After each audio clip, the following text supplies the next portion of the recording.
Hi guys, gusto ko lang i-share sa inyo yung isa sa mga ginagamit ko na watch short dramas to earn na application kung saan kumikita nga ako guys sa panonood ng mga series and ng mga short dramas nga po. At nakakapag-collect ako ng coins. So dito guys, coins nga yung kino-collect ko para makapag-withdraw ako. And nakita nyo naman dito sa mga rewards ko, karamihan nakukuha ko po sa panonood nga po dito. And itong mga coin rewards na ito ay automatic yan na nako-convert sa ating withdrawable na balance. And ito nga guys yung aking withdraw record. So ito yung aking mga successful withdrawals and napakarami ko na nga pong successful withdrawals dito sa application. Kaya may re-recommend ko siya sa inyo dahil talagang legit siya guys at talagang nakapag-withdraw na ako ng ilang beses dito guys direkta sa aking GCash account. Nakapag-withdraw na ako dito guys ng 50 pesos yung first time kong mag-withdraw and nasundan niya ng 500 pesos. Merong tig 2,000 pesos ilang beses na rin. And ayan nga po yung lahat ng aking withdrawal records. Sinasuggest ko siya i-try nyo guys kung mahilig naman kayong manood ng mga short dramas. Habang kayo ay nanonood at the same time nag-earn or kumikita nga po tayo basta matyaga tayo. Disclaimer lang guys, mga earnings ko po dito. Earnings dito sa application ay hindi guaranteed yung aking mga naging earnings dahil po sa aking sipag at tiyaga and sa oras na nilalaan ko dito sa application. The more na ginagamit natin yung application, kumikita po tayo and nakakapag-ipon tayo ng maraming coins. Lalo na kapag consistent tayo sa paggawa ng ating daily task. So may daily task dito guys. Meron din po siyang mga iba pang mga activities para makapag-ipon tayo ng mga rewards. So dito guys, pwede kayo makapag-withdraw isang beses sa isang araw. Weekdays lang kayo mag-withdraw guys para nakakukuha nyo agad yung inyong withdrawal. Kinabukasan mga 9 AM onwards dumarating. Pero ang nakalagay dito 1 to 7 business days bago nyo makuha yung inyong withdrawals. Pero sa experience ko nga po, kinabukasan 9 AM onwards dumarating po yung aking withdrawals. Hindi nga kayo maboboard dito guys sa application. Napakaraming magagandang stories dito na pwede nyo pagpilian kung ano yung gusto nyo mapanood and ay ilalagay nyo naman sa settings nyo guys kung ano yung mga stories na gusto nyo mapanood dito sa application. And kung hindi nyo natapos yung inyong pinapanood, nandito siya sa left side sa baba, pwede nyo i-resume or ipagpatuloy yung inyong panonood. And madali lang din yung bagsak ng coins or mabilis lang din. Kaya makokollect nyo agad guys yung coins na kailangan ipunin everyday and then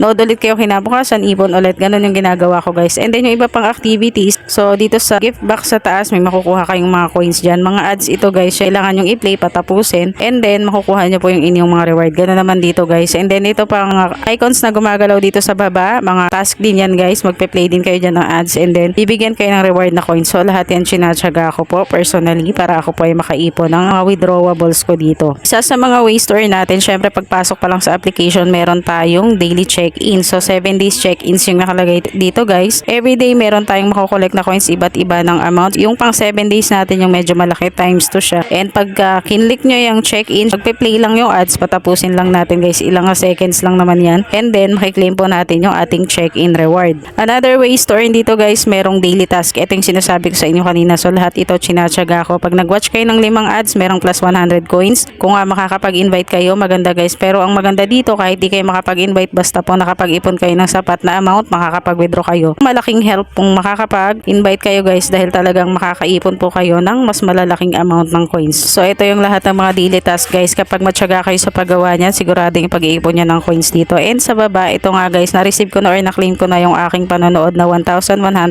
coins. Yan lang yung kailangan ipunin everyday and then continue na lang po kinabukasan. So ganun lang guys. So i-update ko na lang ulit kayo guys. And kung nakatulong itong video na to, ay please subscribe and thank you for watching.